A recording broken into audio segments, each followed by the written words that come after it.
ایک شخص کہنے لگا، بیٹیوں کے اتنے مسئلے ہوتے ہیں، اچھا ہوا میری بیٹی نہیں ہے۔ جواب دیا گیا، اللہ بھی بیٹی اسی کو دیتا ہے جس کی اسے پالنے کی اوقات ہوتی ہے۔ باپ کا بس چلے تو اپنی بیٹی کی زندگی کے سارے کانٹے چن کر پھول بچھا دے۔ بیٹی وہ نعمت ہے کہ جب حضرت فاطمہ تشریف لاتی تھی تو اللہ کے محبوب بھی استقبال کو اٹھ کھڑے ہوتے تھے کہ یہ میری بیٹی ہے، میری بیٹی آئی ہے۔ یہ بیٹیوں کی کہانی بھی عجیب ہے۔ جہاں پیدا ہوتی ہیں وہاں مہمان ہوتی ہیں، اور جب رخصت ہوتی ہیں وہاں ملکیت سمجھی جاتی ہیں، اور مقدر کی گارنٹی کوئی نہیں۔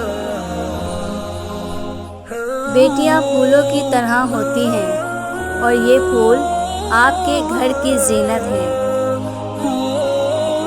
باپ اور بیٹا پچھلے لان میں کرکٹ کھیل رہے تھے۔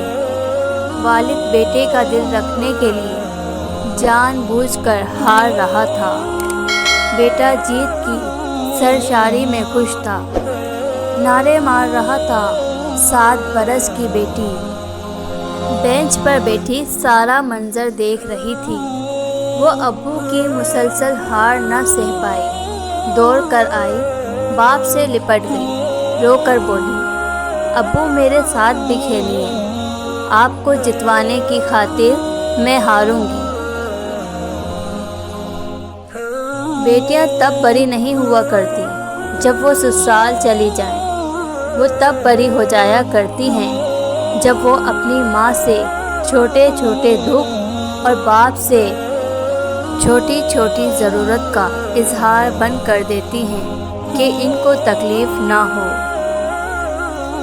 لڑکیاں بھی چڑیوں کی طرح ہوتی ہیں، جب آنگن سے اڑ جاتی ہیں تب سناٹے کا احساس ہوتا ہے۔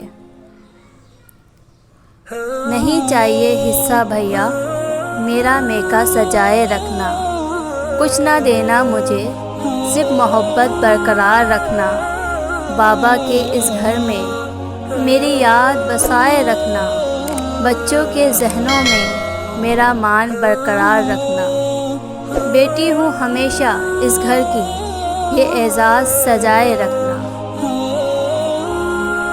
والدین اپنی بیٹی کو دنیا کی ہر چیز دیتے ہیں، صرف جو نہیں دے سکتے ہیں وہ ہے نصیب۔ اللہ سب بہنوں اور بیٹیوں کے نصیب اچھے رکھے، آمین۔ اگر آپ کو ہماری یہ ویڈیو اچھی لگی ہے تو لائک کیجیے اور سبسکرائب کیجیے ہمارے چینل کو۔ ویڈیو دیکھنے کا بہت شکریہ۔ اپنا بہت سا خیال رکھیے گا۔ اللہ حافظ۔